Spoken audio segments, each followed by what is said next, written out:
kunjungan untuk bos-bos teknologi besar lainnya ke Indonesia ini juga terus dinanti begitu. Tapi sejauh ini rencana mungkin kedatangan bos-bos lain seperti apa Pak Budi begitu setelah Tim Cook datang ke Indonesia, ada lagi yang sudah berencana atau pipeline untuk kembali melakukan kunjungan ke Indonesia seperti apa Pak Budi? Rencananya tanggal 30 April itu CEO Microsoft, Mr. Satya Nadella akan berkunjung ke Indonesia.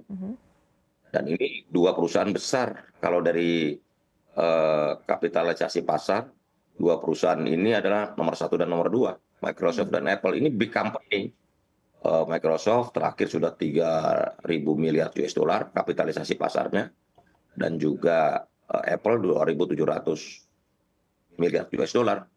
Bayangkan mereka ini kan perusahaan-perusahaan raksasa. Ya.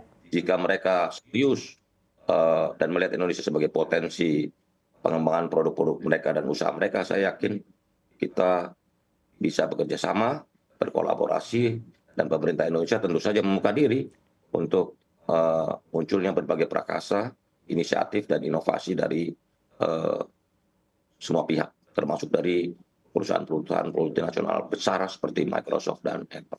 Baik, mungkin bisa dibocorkan terlebih dahulu Pak Budi, rencana kunjungan ini akan membahas perihal apa, begitu apakah juga sama seperti yang dilakukan oleh Apple tadi, investasi di tanah air atau kerjasama dalam bentuk lainnya Pak Budi, apa yang sebetulnya dicari oleh mereka, oleh investor ataupun juga oleh perusahaan kelas kakap ini di tanah air? Ketika kita melihat jumlah pengguna internet Indonesia dan kegiatan ekonomi berbasis teknologi digital yang semakin signifikan, Indonesia memiliki potensi ekonomi digital sangat besar, khususnya di Asia Tenggara. Potensi inilah yang menjadikan Indonesia sebagai mitra strategis bagi perusahaan-perusahaan teknologi global kelas dunia. Tentu tujuan jangka panjang pengembangan peran Indonesia di sektor teknologi global adalah agar Indonesia tidak hanya menjadi konsumen, tapi juga menjadi mitra strategis dalam ekosistem pengembangan teknologi. Oleh karena itu, melalui investasi raksasa teknologi seperti Apple, Microsoft, dan lain-lain, Indonesia terus meningkatkan posisinya dalam perkembangan teknologi digital global. Di satu sisi seperti apa pandangan dari Anda Pak Budi agar Indonesia ini bisa mengambil keuntungan jangka panjang ya tentunya dari kehadiran raksasa-raksasa teknologi yang beroperasi atau akan beroperasi di Indonesia begitu, dan memastikan tentunya kemandirian teknologi ke depannya agar di satu sisi tidak hanya raksasa besar saja yang beroperasi tapi juga tentunya competitiveness kita ya, apa yang kita miliki dari dalam negeri ini juga bisa sama-sama maksimal Pak Budi. Prinsip digitalisasi ini kan tanpa batas, baik batas geografis maupun kecepatan. Nah, digitalisasi ini kan mengisyaratkan bahwa setiap negara harus menyiapkan dirinya supaya tidak tercecer atau keluar dari pengembangan atau kemajuan digitalisasi global. Kita menyadari betul bahwa kemajuan teknologi ini betul-betul tanpa batas.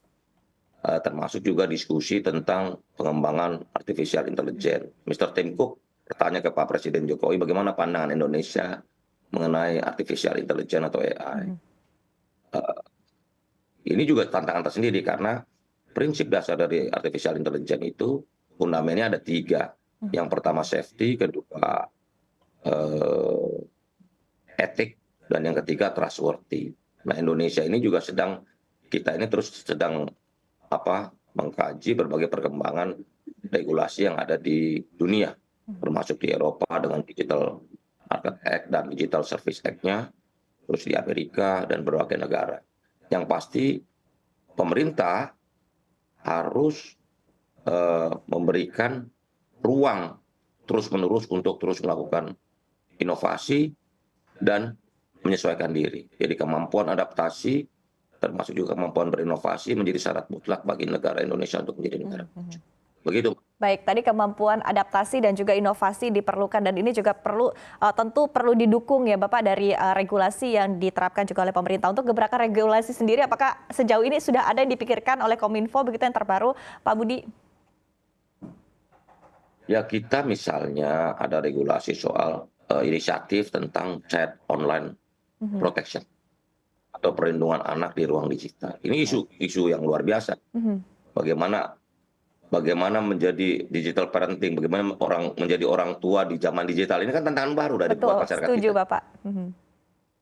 Jadi bukan soal menjadi anak di zaman digital, menjadi orang tua di era digital itu perlu skill baru juga. Ya, Bagaimana melindungi anak dari konten-konten yang belum waktunya mereka konsumsi. baik. Begitu.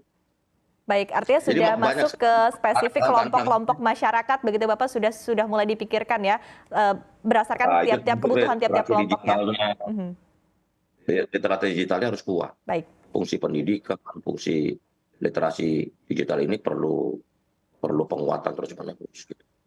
Karena saya selalu membayangkan untungnya kita punya keluarga yang anaknya sudah besar-besar. Kalau yang belum bagaimana? baik. Menjadi orang tua di era digital ini skillnya lebih baru, lebih Pemahamannya sudah harus lebih komprehensif. matang ya, Pak Budi.